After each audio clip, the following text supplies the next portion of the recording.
Welcome back, everyone. Tonight is the very first chapter of the book of Exodus. Turn with me now to chapter 1. Let us begin. Verse 1. Now these are the names of the sons of Israel who came to Egypt with Jacob.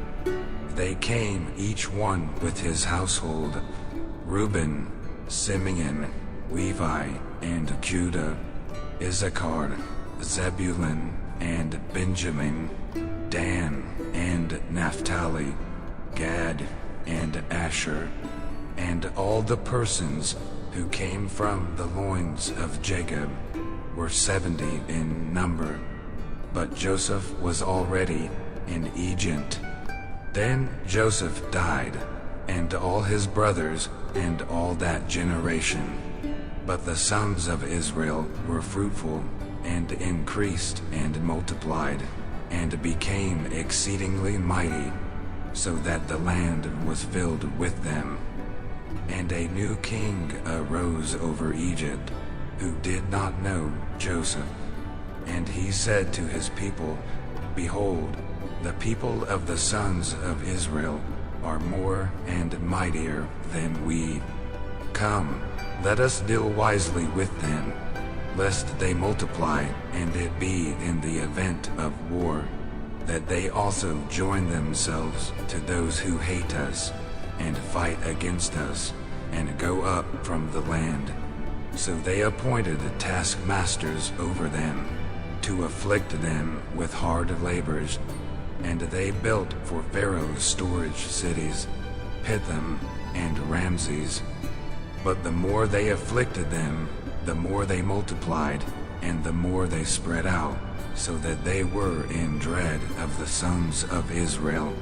So the Egyptians brutally compelled the sons of Israel to slave labor, and they made their lives bitter with hard slave labor in mortar and bricks, and in all kinds of slave labor in the field. All their slave labor which they brutally compelled them to do. Then the king of Egypt spoke to the Hebrew midwives, one of whom was named Shiphrah, and the other was named Puah. And he said, When you are helping the Hebrew women to give birth, and see them upon the birth stool, if it is a son, then you shall put him to death. But if it is a daughter, then she shall live.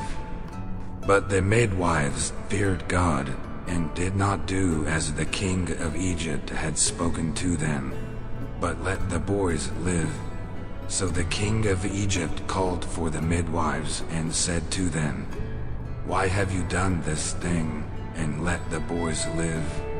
Then the midwives said to Pharaoh, Because the Hebrew women are not as the Egyptian women, for they are vigorous and give birth before the midwife can come to them. So God was good to the midwives, and the people multiplied and became very mighty. Now it happened that because the midwives feared God, he made households for them. And Pharaoh commanded all his people, saying, Every son who is born you are to cast into the Nile, and every daughter you are to keep alive. That's the end of the very first chapter of the book of Exodus. I love you all, and I'm still excited to continue this journey of reading the entire Bible. Good night.